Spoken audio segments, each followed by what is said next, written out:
The number 0 has some unique properties. Here's one such related to multiplication, the zero product principle.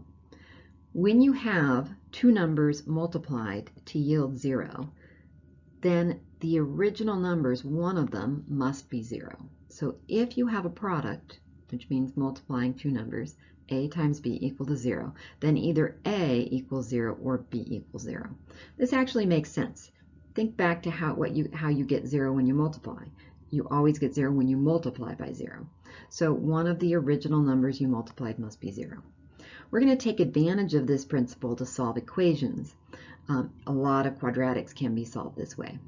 But to be able to take advantage of it, we have to recognize when we have this situation. So I've got 5 equations down here, and I want to look at each one in terms of whether the zero product principle applies as it's written.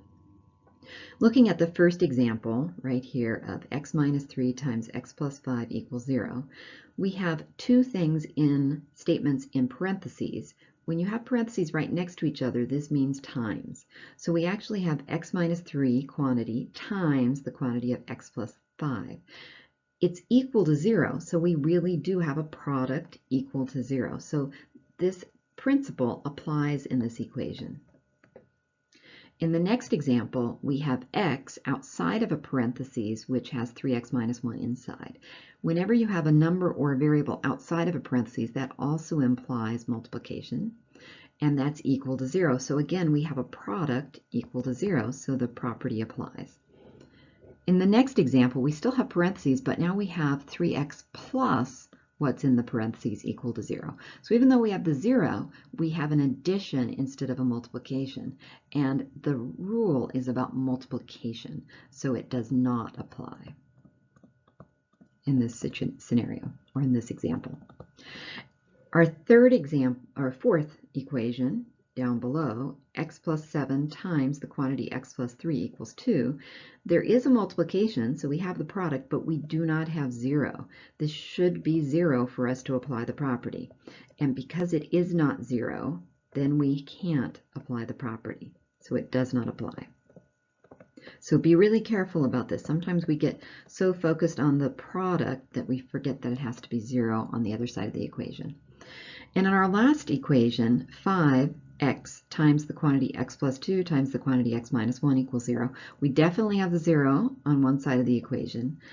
Over here, we do have a product because 5 is multiplying x, that's multiplying x plus 2, that's multiplying x minus 1. There's a lot of multiplication. In fact, there's 3 multiplications going on for 4 products.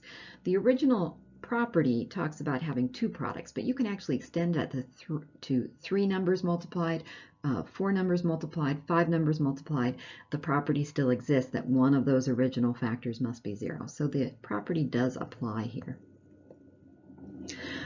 Let's go back and look at how we can use this property to solve the equations where it applies. So we'll start with the first one.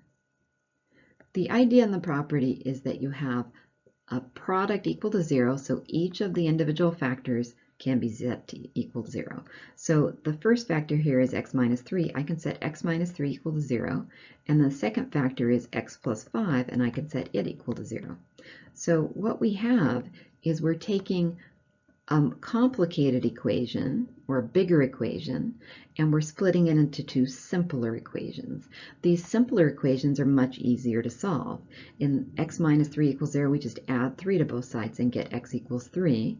In x plus 5 equal to 0, we add negative 5 to both sides and get x equals negative 5. These are actually 2 solutions to the equation. Often in quadratic equations, we will get 2 solutions instead of a single one that we got in linear equations. So 2 solutions arise in many cases through this process. Let's look at the next example. Here we had x times the quantity of 3x minus 1. So the first factor is x, so x is set equal to 0. Or the second factor, 3x minus 1, could be 0. Now this first factor, when I set it equal to 0, we automatically have x solved for. In the second example, we have 3x minus 1 equals 0, so we add the 1 to both sides. And then we can divide out the 3 to get x equals 1/3. Once again, 2 solutions. to this equation. Now our last equation, where the property applies, down below, is actually not a quadratic. We're mainly going to be dealing with quadratic equations in this chapter, but I want to point out we have an x multiplying an x multiplying an x. This is actually a cubic. If you were to multiply this equation out, we'd get an x cubed in there. You can solve, using the zero product principle, many types of equations. They don't have to be just quadratic. And here's an example of one such. Now, the way the property works, remember, is that each factor can be set equal to 0. So technically, I could set 5 equal to 0, x equal to 0, x plus 2 equal to 0, and finally, x minus 1 equal to 0. Now, that first one, x equals 0, that's not possible. So most of the time, people don't even write the number equal to 0 down because 5 can't be 0. If we look closely at how this property says, there's an or in between the final statement. It says that A equals 0 or B equals 0. It doesn't say that both have to be equal to 0. So when you have a number that can't be 0, you can just ignore it and take a look at the ones that involve variables. So here, x could be 0. X plus 2 equals 0, so x could be negative 2. And then if x minus 1 equals 0, x could be 1. So we actually get 3 solutions to the cubic using the zero product principle.